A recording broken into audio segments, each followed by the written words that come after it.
On a beau s'appeler les cylindres, on ne peut pas ignorer l'électrification du marché automobile mondial, mais surtout français. Toyota est passé maître en termes d'hybridation avec son système HSD. Aujourd'hui, le constructeur japonais revient sur le marché des compacts avec une nouvelle génération de Corolla qui s'est offert une petite cure de jouvence puisque cette dernière est apparue en 2018. Elle a traîné avec elle la 5e génération de blocs hybrides qui, depuis un an, vient de gagner en puissance. On va voir ce que ça vaut et surtout, est-ce qu'une Toyota, ça gueule toujours autant ?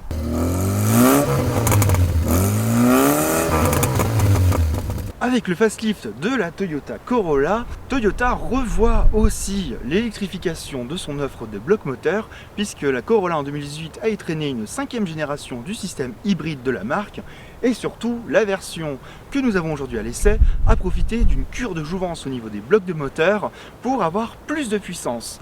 Notre version du jour aujourd'hui développe 196 chevaux, excite donc le 122 qui est remplacé par le 140, et voici la nouvelle version 196 chevaux. Quand on pense à un break, on a souvent l'impression d'avoir un sac à dos qui se rajoute à l'arrière. Oui, on pourrait les confondre avec Dora l'Exploratrice, coucou, mais c'est pas le cas avec la Corolla ST.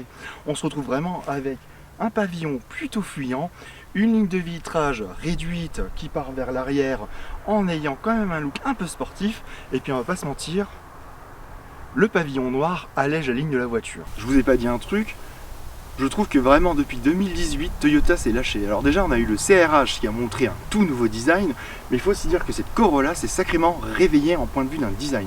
Elles sont finies la période où les Toyota étaient fades et particulièrement peu avenantes. On est désormais sur des designs plutôt équilibrés, plutôt recherchés de la part du constructeur, affichant une ligne sportive, une ligne décalée et des voitures beaucoup plus séduisantes qu'avant. Je vous rappelle qu'il y a quelques années encore, Toyota misait à fond sur son système hybride et on laissait un peu de côté le design des voitures. Je pense à la Yaris 3, mais je pense aussi à la précédente Auris qui n'était pas vraiment une voiture qu'on achetait pour son design.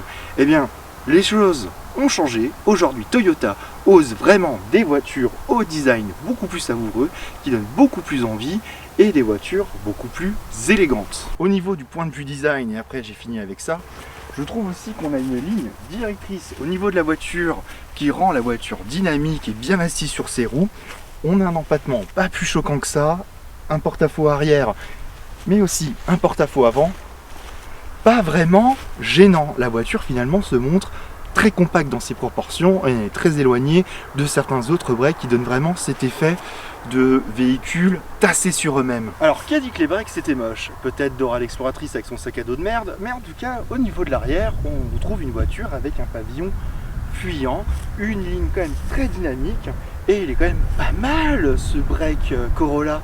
Moi je trouve qu'il est vraiment très élégant, très joli, très sportif. J'en profite aussi pour vous montrer un truc. Donc là on a ma Toyota, mais pendant le tournage j'ai une Ford Fusion qui s'est garée à côté de moi. Et fun fact, on voit quand même l'évolution du design. Alors je sais c'est pas la même marque, mais on voit quand même que sur le gabarit d'un break, aujourd'hui les constructeurs ont vraiment fait des efforts. Cette Corolla, elle est vraiment ultra élégante et elle est ultra aguicheuse. Alors du coup, qu'est-ce qui change sur cette Corolla? Eh bien déjà, toute la face avant.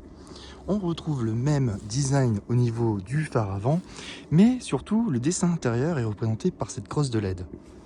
Ensuite, on dégage l'ancienne calandre, place à une nouvelle en forme de trapèze qui intègre cette lame couleur carrosserie et surtout ce nouveau motif en forme de flèche qui part vers l'extérieur du véhicule afin de mieux asseoir la voiture.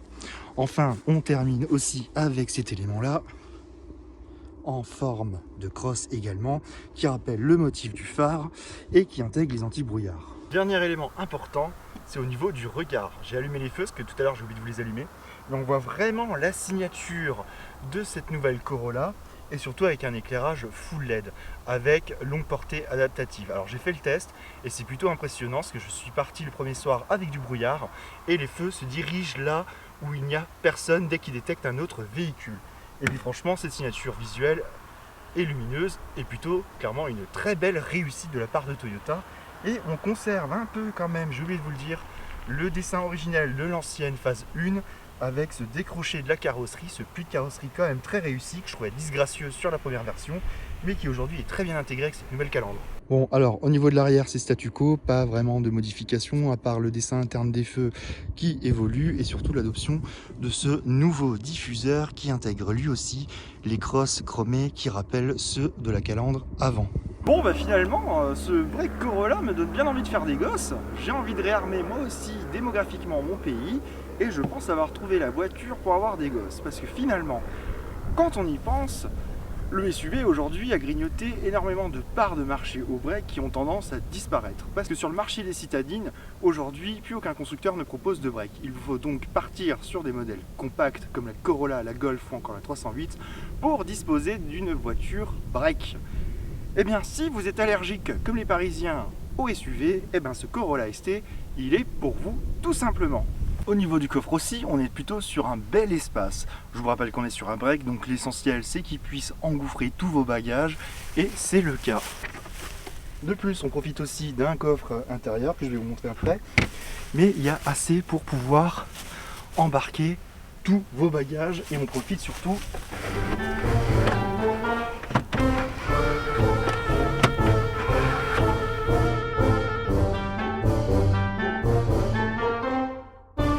parce que si vous avez les bras chargés comme j'ai vu avec mon matériel de vidéo, il suffit de faire ça.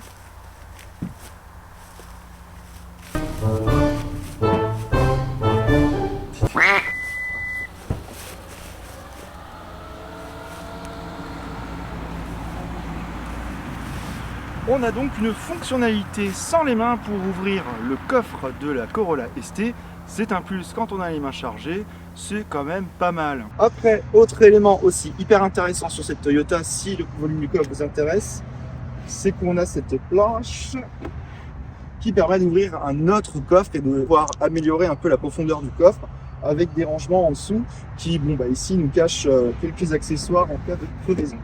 Donc elle est facilement maniable et elle permet d'avoir plus de profondeur au niveau du coffre. Enfin, on retrouve un bouton pour pouvoir fermer le coffre. Donc on est sur quelque chose de très classique et qui reste tout à fait convenable. Bon, alors du coup pour commencer, je vais vous montrer l'arrière de la voiture parce que bon, c'est là où on met ses mioches et tous ses enfants. Donc bon, il faut réarmer la France, messieurs dames. Donc ce break est très bienvenu. Et finalement, moi on m'avait dit que cette voiture manquait un peu d'espace arrière. Et ben ma grande surprise, j'en ai de l'espace aux jambes. Parce que ce que je voulais vous montrer, c'est que la voiture possède un très bel espace aux jambes. Regardez-moi ça. On a un très bel espace aux jambes. Et on a de la place. C'est vraiment super. Et c'est vraiment, je pense, un des atouts de ce Corolla Break, c'est d'offrir autant d'espace aux jambes. Aux bras également. Bon, alors la troisième place du milieu, bah, évidemment, c'est pour votre pote que vous aimez pas. Mais moi, je trouve qu'on est plutôt pas mal. Autre bon point dans cette voiture, c'est la présence des aérateurs et de 2 branchements USB pour les personnes qui voyagent avec vous. Et c'est déjà de l'USB-C. À l'avant, on est plutôt bien installé. Je vous disais dans la vidéo pour l'essai, je vais y revenir. On est très bien installé. La voiture offre un bon espace aux jambes. On n'a rien qui tape contre le mobilier. L'espace aux mains tombe très bien. Enfin, l'espace au bras plutôt. Non, la voiture offre une bonne vision. On oublie très clairement qu'on est à bord d'un break et c'est vraiment hyper agréable. On a une bonne rétrovision avant-arrière dans tous les angles. On a une caméra de recul. D'ailleurs, je vais y revenir aussi là-dessus. Bref, on est vraiment super bien et il n'y a rien d'autre à dire. Donc au niveau de la qualité de finition, on a du plastique moussé là sur le haut de la console. On a une imitation cuir ici avec une surpiqûre blanche. On a des plastiques plutôt propres. Enfin, dernière nouveauté sur cette nouvelle Corolla, donc restylée l'an dernier, c'est l'apparition enfin sur Toyota, enfin chez Toyota, du système Android Auto et pour l'élite du système CarPlay qui lui dispose d'une connectivité sans fil. Voilà, parce que vous, avec vos vieux Samsung, vous allez prendre un câble. Nous, l'élite en iPhone, on n'aura pas besoin du câble. Alors, c'est accessoire, hein, je m'en fous relativement beaucoup de ce côté-là. Mais bon, c'est un plus. Voilà, aujourd'hui, vous avez envie de technologie. Bref, donc on retrouve ces éléments-là. C'est ce que je voulais vous montrer également au niveau de la conduite. Vous pouvez donc régler les modes de conduite que vous souhaitez. Donc vous avez sport, normal ou éco. Et donc à chaque fois, il y a une petite animation qui s'affiche pour vous montrer que vous êtes sur le mode sport. Ou normal ou encore éco. Bon, alors après, ça change rien d'autre. Parce qu'au niveau de la décoration, on est toujours un peu sur le même mode. Il n'y a pas de différence en fait une fois que vous avez enclenché le mode. Comme vous pouvez le voir, il n'y a pas d'ambiance particulière sur la voiture ou avec un éclairage différent. Alors c'est ce que je vous disais, cette nouvelle Toyota Corolla e-Train aussi un tout nouvel écran de 10,5 pouces qui est plus grand. Bon, alors au niveau de la qualité, bon, ça va pas être très visible. Moi, j'étais un peu déçu. Alors heureusement, il est plutôt fluide. Donc ça, c'est un très bon point. On peut voir un peu tout ce qu'on voit. Donc on a un peu tout. Vous voyez le GPS, bon ben il faut un peu zoomer pour voir où on est, mais il est plutôt rapide de ce côté-là. Il n'y a aucun souci, c'est très satisfaisant. Bon, alors moi c'est juste un peu les graphismes où je suis pas fan. Je regrette un peu ce design-là. Bon, ça va. Le pire c'est quand on passe en CarPlay où certaines applications sont plutôt comment dire, sont un peu floutées. Je sais pas vraiment le terme exact, mais c'est pas très net. Mais pour le reste, ça va. Alors, on a des grosses applications qui vont apparaître. Je vais essayer de le connecter pour vous montrer ça. Je suis sur mon CarPlay et en fait, c'est quand je passe sur certaines options. Bon, bah voilà, là, comme par hasard, ça a décidé de ramer. Normalement, c'est un peu plus rapide. Je pense que je manque un peu de réseau. Mais au niveau des icônes, en fait, c'est pas très élégant, c'est pas très joli. Bon, bah, c'est pas très rapide. Je crois que mon CarPlay, il a pas très envie. Mais vous voyez, c'est pas très joli. Ah. Évidemment, c'est au moment où ça a décidé de planter. Je vous jure, c'est une putain de blague. Parce que la voiture, vraiment, ne bug pas au niveau de l'infodivertissement. Je ne sais pas pourquoi ça ne veut pas. Mais la voiture n'a eu normalement aucun souci pour fonctionner. Donc ne vous inquiétez pas, ça doit être un défaut du direct où le CarPlay ne veut pas fonctionner correctement, mais moi j'ai eu aucun souci, je trouvais le système justement carrément fluide. Je vais essayer de faire une mise à jour un peu plus tard pour vous montrer à quel point le système est quand même fluide, parce que moi ce que je voulais faire de base c'était râler après la qualité un peu du graphisme du CarPlay, mais pas du tout du manque de réactivité de l'infodivertissement Toyota. Mais vous voyez les icônes, c'est pas très net en fait, j'aime pas trop ce qu'on voit, c'est pas très joli. Alors déjà c'est gros, bon bah encore on va pas trop s'en plaindre. Pourquoi je critiquais un peu la qualité de l'écran, c'est regardez quand on est en marche arrière, l'écran il est légèrement flou, c'est un peu dérangeant. Alors si on recule, bon bah ça va, on fait pas trop attention, mais à l'arrêt ça paraît vraiment très bizarre. Donc bon, c'est un peu l'un de mes plus gros points négatifs sur cette voiture. Après, pour le reste, on retrouve pas mal de boutons assez pratiques pour tout contrôler depuis le volant multifonction. On retrouve aussi un chargeur à induction, c'est plutôt un bon point. Et notre version aussi comprend des sièges chauffants qu'on peut régler sur chaud et sur léger, pour traduire rapidement. Donc on est sur une voiture plutôt très bien doté, très bien fini, c'est propre, c'est correct. On a aussi des rangements dans la coudoir centrale, on a un rétroviseur central électrochrome et on a aussi un toit panoramique ouvrant. Alors bon, chez les constructeurs français ça avait disparu, mais cet élément est revenu. Donc je peux même pas vous dire vraiment que c'est une réelle nouveauté, c'est un accessoire plutôt bien agréable si on aime bien rouler un peu avec un toit ouvrant. Enfin, juste pour finir sur la décoration intérieure et la voiture dans sa globalité, on retrouve des speakers et un système audio JBL qu'on retrouve aussi sur la Igo X et qui profite d'un son de très bonne qualité et c'est vraiment super agréable quand on veut écouter sa musique. Alors pour une question de droit, je ne mettrai pas de musique parce que je vais encore me faire sucrer les droits sur la vidéo. Donc merci YouTube. Mais bon, je vous laisse imaginer un peu la qualité audio qu'on a à bord de la voiture qui est d'excellente facture. Pour finir avec l'intérieur de la voiture, vous savez très bien, je suis toujours avec ma casquette et j'ai de la place sous le toit de la voiture. Malgré un profil un peu fuyant, on a de l'espace. Alors ça, merci le toit ouvrant, mais des fois avec les retours, on peut se cogner la tête, ce qui n'est pas le cas sur notre modèle. Et même à l'arrière, quand on regarde, on a plutôt de l'espace. Donc c'est plutôt une bonne surprise et on est également surpris par cette voiture qui est vraiment dotée de beaucoup de qualité. Bon alors, au volant de cette Corolla Sport Tourer qui est la désignation du break, Eh bien, on est plutôt surpris par le confort routier de la voiture. Alors bon, là, je commence mal ma vidéo parce que je suis dans un milieu urbain, je suis en train de traverser une ville et la voiture est finalement plutôt confortable. Alors là, je suis dans une zone à 50, donc évidemment, je respecte les limitations, mais la voiture a basculé en électrique. Alors aussi, un point important sur cette Corolla, l'insonorisation est plutôt bonne. On sent très peu les flux d'air, à part vers 90 km/h. Bizarrement, je ne sais pas pourquoi, on a un petit bruit de sifflement d'air. Pour le reste, la suspension filtre plutôt pas mal. On est vraiment très confortable à bord de cette voiture. Je voulais aussi parler au niveau de l'assise. La voiture est très confortable. J'ai réussi très rapidement à pouvoir mettre en place ma position souhaitée. Alors, juste un point, je trouve que pour le prix de la voiture, je commence cet essai routier vachement négativement, mais je trouve que voilà, pour le prix, on est quand même pratiquement 45 000 €, toute option. Les sièges ne sont pas à réglage électrique, on est sur du réglage manuel.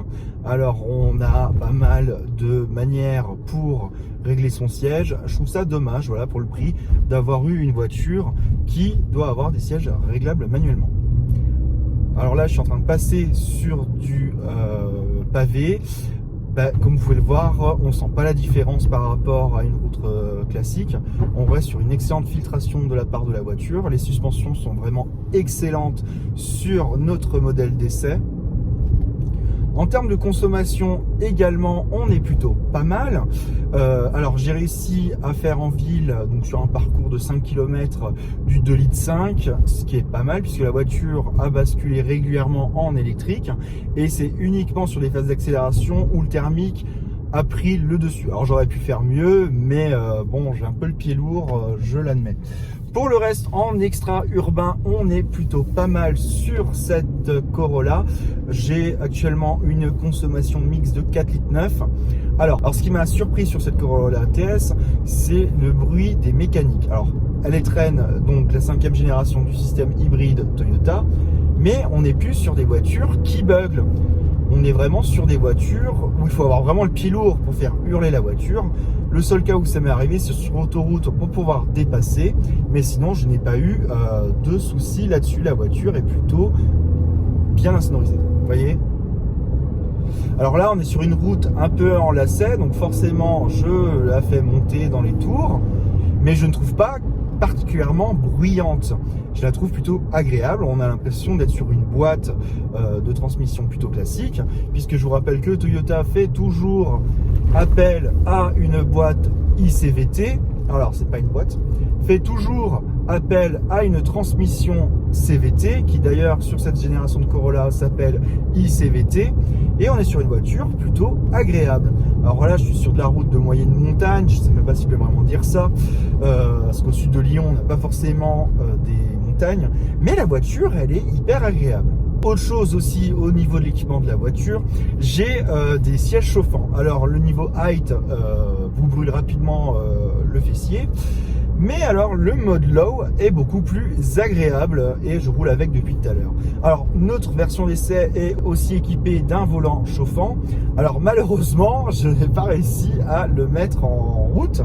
Je cherche encore dans le menu comment réussir à faire fonctionner ce volant chauffant. Bon, alors là les températures permettent de s'en passer, mais je voulais quand même le tester. Bon ben je n'arriverai pas et je vous ferai un retour si j'y arrive. Donc pour le reste, c'est une voiture qui est très bien insonorisée. On prend vraiment beaucoup de plaisir à la conduire. Malgré l'empattement, c'est une voiture vraiment très agréable.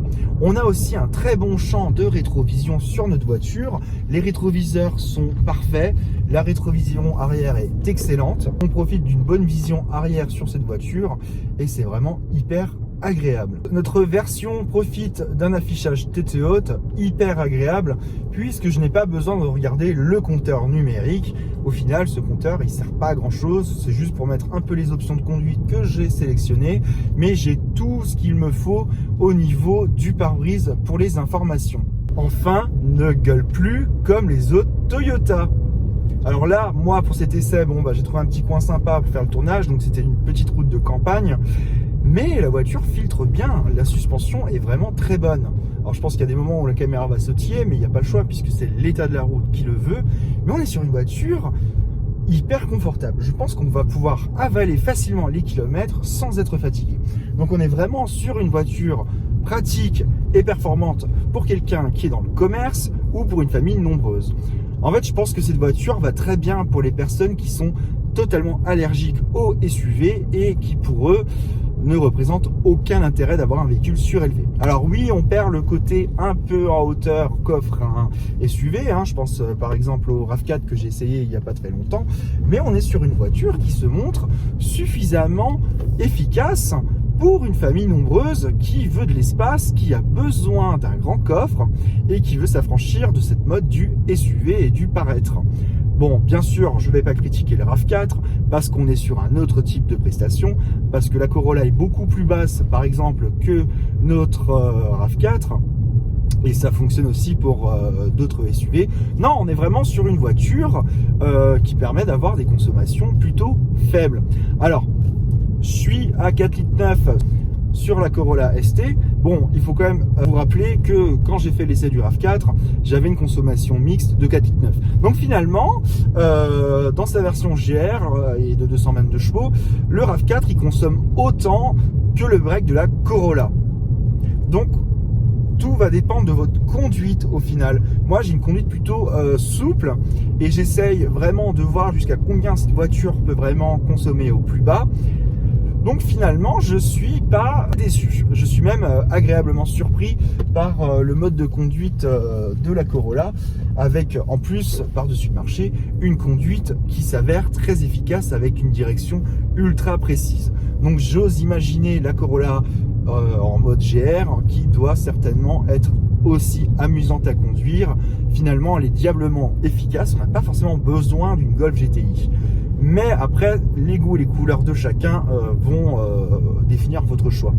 Mais vraiment, pour le reste, je suis super bien. Parce que vous voyez, je suis toujours sur ma route de campagne, je continue à faire ma boucle d'essai et je suis très très bien installé au volant de ma Corolla. Je ne sens pas l'effet de la longueur du break. Mon siège est vraiment ultra confortable. En plus, on peut le régler au niveau des côtes. Donc, je suis ultra bien installé au volant de cette Toyota Corolla. Ensuite, au niveau de l'écran, il est très bien situé au niveau de la ligne des yeux. Je peux regarder ce que j'ai besoin dessus sans aucun souci. Alors le ménage qu'a fait Toyota également au niveau de la console centrale a permis de conserver des boutons physiques qui servent pour le chauffage et la climatisation et pareil, ça tombe super bien sous la main, on n'a pas besoin de plus pour avoir les informations liées à la voiture. On a tout ce qu'il faut qui tombe sous la main. Alors oui, on a la plateforme pour charger le téléphone qui est un peu loin, mais je vous rappelle que vous n'êtes pas censé les utiliser. Et surtout, alors par rapport à un point, puisque ceux qui me suivent sur les réseaux sociaux, vous savez que récemment j'ai acheté une Golf 8 hybride et la connexion avec le téléphone en mode sans fil ne peut pas être éteinte. Donc là, Toyota, comme sur le RAV4, propose un mode qui permet de le désactiver. Ensuite, le levier de vitesse, ne sert pas trop à grand chose, mais il est là et il tombe bien sous la main également. J'ai en plus de ça l'accès au frein à main électrique et au mode hold pour pouvoir l'arrêter sans avoir le pied sur le frein au niveau des feux rouges ou à tout arrêt, en fait, tout simplement.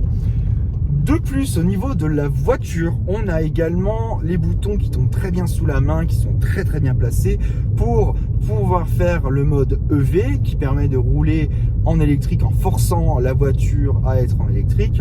Et j'ai également une sélection des modes, donc j'ai le choix entre éco, normal et sport. Donc voilà, vraiment on est sur un bilan plus que positif, sans oublier que là je l'ai fermé, mais on a également le toit panoramique ouvrant qui apporte énormément de clarté dans la voiture. Donc c'est un bilan plutôt positif. Pas grand chose à dire, le son aussi est excellent à bord de la Toyota Corolla. On a un système JBL qu'on retrouve très facilement sur toute la gamme Toyota puisqu'il est déjà disponible sur l'Aygo Cross. Bon, au final, vous avez compris, la voiture est très clairement très confortable. Franchement, j'ai rien à dire. Voilà, la route est un peu dégradée, elle est ultra bien insonorisée. On conduit vraiment, alors on est sur une conduite souple, hein, on n'est pas non plus sur une voiture où on va faire non plus des gros burns, mais sur une voiture qui remplit très bien sa mission de famille. Ça tombe bien, ce que je vous dis, c'est idéal pour une famille. J'ai pas de gosse et j'en aurai pas. On se rend pas compte déjà du format de la voiture. On est sur quelque chose de très silencieux. Vous voyez là, je suis même pas en mode hybride ou électrique. On est sur une voiture archi agréable à conduire et à mener. On est vraiment sur une voiture qui se montre très agréable, avec une direction, je le redis, très agréable et ultra précise. On est vraiment sur une voiture qu'on a envie de mener de gauche à droite. On est vraiment sur un véhicule extrêmement qualitatif et vraiment on a plaisir à la conduire. En tout cas, sur petite route, c'est très agréable, mais on est ici sur quelque chose de très agréable quand on est sur voie rapide, voire sur autoroute. Au niveau de la consommation, il faut quand même qu'on en parle. Alors j'ai fait un reset pour voir à combien on est en termes de consommation en ville, et en s'activant en mode électrique, ne consomme qu'1,4 litre. On est vraiment sur une consommation extrêmement faible. Sur voie rapide, je suis tombé à 4,9 litres et en consommation mixte, parce que j'ai quand même tenté la voiture pendant des heures de conduite, je suis à 5,4 litres. Là, vous voyez, la voiture s'est basculée en électrique. On est vraiment sur une voiture qui se montre extrêmement économique et je suis à 5,4 litres et j'ai même réussi un peu, parce que je suis allé la chercher, on a réussi à l'emmener jusqu'à 4,9 litres. On est agréablement surpris par le savoir-faire du japonais. Enfin, en même temps, Toyota, c'était plus à prouver que c'est un constructeur qui sait faire de bonnes voitures. Mais alors là, sur ce break, je trouve que ce nouveau système hybride qui a été traîné justement par la Corolla en 2018 n'a vraiment plus rien à prouver. Je vous laisse profiter un peu de ce silence de fonctionnement. On est vraiment sur une voiture très agréable à conduire. Je chipote sur les réglages du siège, mais en vrai, je vais pas trop chipoter non plus, parce qu'on a quand même un affichage tête haute sur la voiture qui nous met les différentes aides à la sécurité active et passive qu'on a mis en place. On a le kilométrage, on a les limitations de vitesse qui s'affichent sur pare-brise, ce qui fait que du coup on n'a plus besoin de baisser les yeux sur le compteur pour regarder, et on est vachement bien. Alors là, je suis sur une route de campagne, je fais... excusez-moi, on a failli me percuter, la meuf a coupé la route. On est sur une route de montagne, et enfin pas de montagne, mais une route qui monte un peu, on a un peu de côte, et la voiture, bon bah la route a des lacets pour vous situer un peu, et la voiture elle est hyper confortable. La direction est ultra précise, on a une très bonne remontée des infos, et surtout la voiture ne bugle pas. On a un petit filet de gaz qui s'échappe de la transmission CVT, puisque bon, je vous rappelle que Toyota fait toujours confiance à la maudite boîte CVT.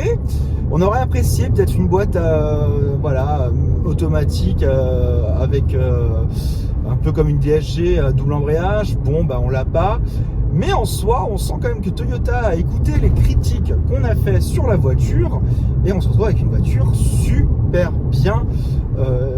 Je peux même pas dire étagée, puisqu'on n'a pas de boîte, on n'a qu'une vitesse, mais on se retrouve sur une voiture très bien construite.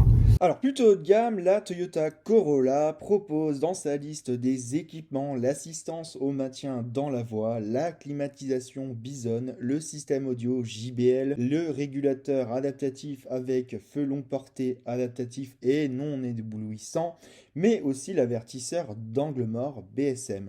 Une liste longue comme le bras. Ensuite, je reviens un peu sur le coffre. 581 litres de contenance en format classique. Banquette rabattue, on est à 1600 litres. Enfin, pour la banquette, cette dernière n'est rabattable qu'en 60-40, ce qui est un peu dommage. Allez, on revient à bord de cette Toyota Corolla TS, dont je vous ai pas précisé, c'est la version collection. Donc c'est le plus haut niveau de gamme de la gamme Corolla, donc elle est full option et elle est proposée aux alentours de 43 000 €. Mais je reviendrai sur l'équipement et le prix en voix off. Et bien finalement, pour conclure cet essai, je ne trouve pas trop de défauts en fait.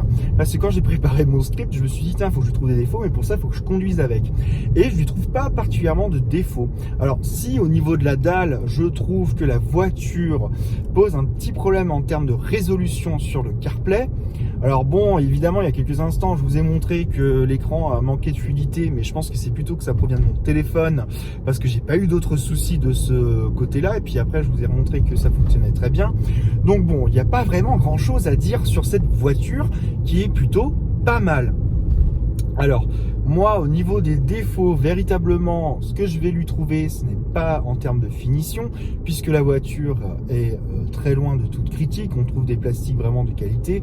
Et si vous avez déjà vu mon essai précédent au niveau du RAV4, la finition, c'est pas ce que je lui accorde le plus comme critère. Parce que oui, en bas, on va trouver des plastiques durs. Mais alors, citez-moi une voiture qui n'a pas de plastique dur en bas des consoles centrales. Vraiment, quand tu achètes une voiture, t'en as rien à foutre.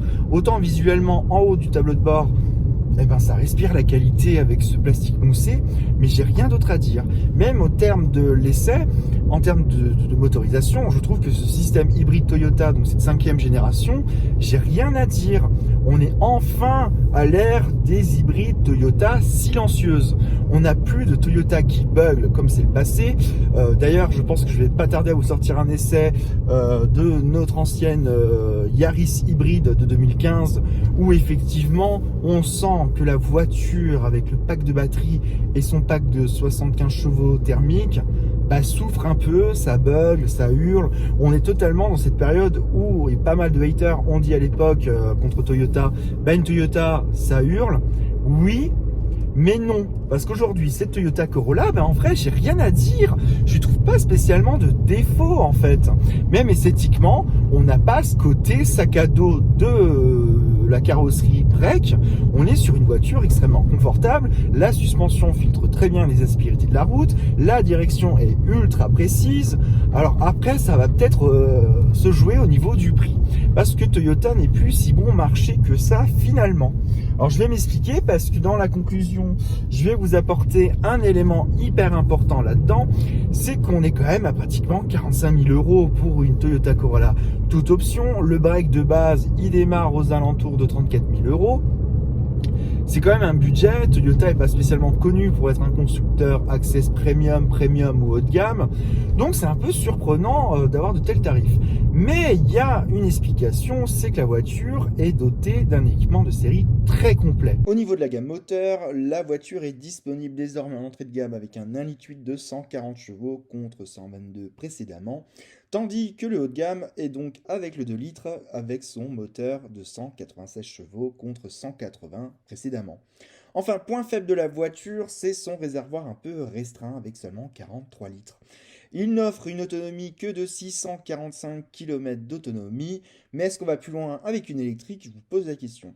Néanmoins, avec une consommation plutôt faible, on atteint presque les 645 km d'autonomie, car au final, j'ai quand même parcouru avec la voiture 620 km avant de l'avoir sur la réserve. Donc je pense que les 645 km d'autonomie sont faisables. Enfin, pour terminer cette vidéo et pour la conclure, la japonaise au niveau de ses tarifs est plutôt salée. Il démarre donc à 35 850 € et grimpe jusqu'à notre version d'essai à 43 350 € dans sa finition collection.